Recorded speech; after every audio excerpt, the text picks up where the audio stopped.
ସାଧାରଣ କାଳର ଏକବିଂଶ ସପ୍ତାହର ଗୁରୁବାର। ଆଜିର ବିଷୟ ଯୀଶୁ ଆସୁଛନ୍ତି।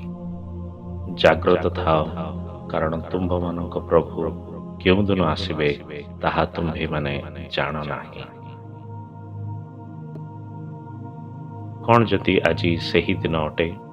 ଯଦି ତୁମେ ଜାଣିଛ ଯେ ଆଜି ଆମର ପ୍ରଭୁ ଜୀବନ୍ତ ଏବଂ ମୃତମାନଙ୍କ ବିଚାର କରିବା ପାଇଁ ତାଙ୍କର ଅସୀମ ମହିମା ଏବଂ ଗୌରବରେ ପୃଥିବୀକୁ ଆସିବେ, ତେବେ କ'ଣ ତୁମେ ଭିନ୍ନ ଭାବେ ପ୍ରତିକ୍ରିୟା କରିବ କି? ହେଇପାରେ ଆମେ ସମସ୍ତେ କରିବୁ। ବୋଧହୁଏ ଆମେ ଯେତେ ଲୋକଙ୍କ ସହ ଯୋଗାଯୋଗ କରିପାରିବୁ ଏବଂ ସେମାନଙ୍କୁ ପ୍ରଭୁଙ୍କର ନିକଟତର ପ୍ରତ୍ୟାବର୍ତ୍ତନ ବିଷୟରେ ଜଣାଇବୁ, ପାପ ସ୍ୱୀକାର କରିବାକୁ ଯିବୁ ଏବଂ ତାପରେ ପ୍ରାର୍ଥନାରେ ଦିନ ବିତାଇବୁ। କିନ୍ତୁ ଏପରି ପ୍ରଶ୍ନର ପ୍ରତିକ୍ରିୟା କ'ଣ ହେବ ଯଦି ଈଶ୍ୱରଙ୍କ ଠାରୁ ଏକ ବିଶେଷ ପ୍ରକାଶ ଦ୍ୱାରା ତୁମେ ଏହି ବିଷୟରେ ଅବଗତ ହୋଇଥିଲ ଯେ ଯେଉଁଦିନ ପ୍ରଭୁ ଫେରିବେ, ତେବେ ପ୍ରତିକ୍ରିୟା କ'ଣ ହେବ? କେତେକ ମତ ଦେଇଛନ୍ତି ଯେ ତୁମେ ତୁମର ଦିନକୁ ଯେପରି ଅନ୍ୟ ଦିନ ଭଳି କାର୍ଯ୍ୟରେ ମନୋଯୋଗ କର। କାହିଁକି?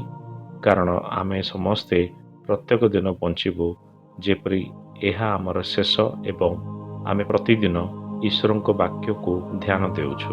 ଆମେ ପ୍ରତିଦିନ ଜାଗ୍ରତ ରହିବାକୁ ଚେଷ୍ଟା କରୁ ଏବଂ ଯେକୌଣସି ମୁହୂର୍ତ୍ତରେ ପ୍ରଭୁଙ୍କର ପ୍ରତ୍ୟାବର୍ତ୍ତନ ପାଇଁ ପ୍ରସ୍ତୁତ ରହୁ। ଯଦି ଆମେ ପ୍ରକୃତରେ ଏହି ବାକ୍ୟକୁ ଗ୍ରହଣ କରୁଛୁ, ତାହେଲେ ତାଙ୍କର ପ୍ରତ୍ୟାବର୍ତ୍ତନ ଆଜି, କାଲି, ଆସନ୍ତା ବର୍ଷ କିମ୍ବା ବର୍ତ୍ତମାନ ଠାରୁ ବହୁ ବର୍ଷ ହେବ ତାହା ଗୁରୁତ୍ୱପୂର୍ଣ୍ଣ ନୁହେଁ। କିନ୍ତୁ ଜାଗ୍ରତ ରହିବାକୁ ଏହି ଆହ୍ୱାନ କେବଳ ଖ୍ରୀଷ୍ଟଙ୍କ ଅନ୍ତିମ ତଥା ଗୌରବମୟ ଆଗମନକୁ ଦର୍ଶାଏ। ଏହା ମଧ୍ୟ ପ୍ରତ୍ୟେକ ଦିନର ପ୍ରତ୍ୟେକ ମୁହୂର୍ତ୍ତକୁ ସୂଚିତ କରେ ଯେ ଆମର ପ୍ରଭୁ ଅନୁଗ୍ରହ ଦ୍ୱାରା ଆମ ପାଖକୁ ଆସନ୍ତି। ଏହା ଆମର ହୃଦୟ ଏବଂ ପ୍ରାଣରେ ଥିବା ତାଙ୍କର ପ୍ରେମ ଏବଂ ଦୟାରେ ଥିବା ପ୍ରତ୍ୟେକ ପ୍ରବର୍ତ୍ତନକୁ ସୂଚିତ କରେ।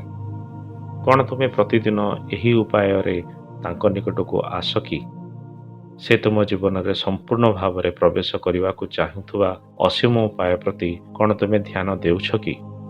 ଯଦିଓ ଆମେ ଜାଣୁନାହିଁ ଯେଉଁଦିନ ଆମର ପ୍ରଭୁ ତାଙ୍କର ଅନ୍ତିମ ବିଜୟରେ ଆସିବେ, ମାତ୍ର ଆମେ ଜାଣୁ ଯେ ପ୍ରତ୍ୟେକ ଦିନ ଏବଂ ପ୍ରତ୍ୟେକ ମୁହୂର୍ତ୍ତ ହେଉଛି ତାଙ୍କର ଅନୁଗ୍ରହ ଦ୍ୱାରା ଆସିବାର ଏକ ମୁହୂର୍ତ୍ତ।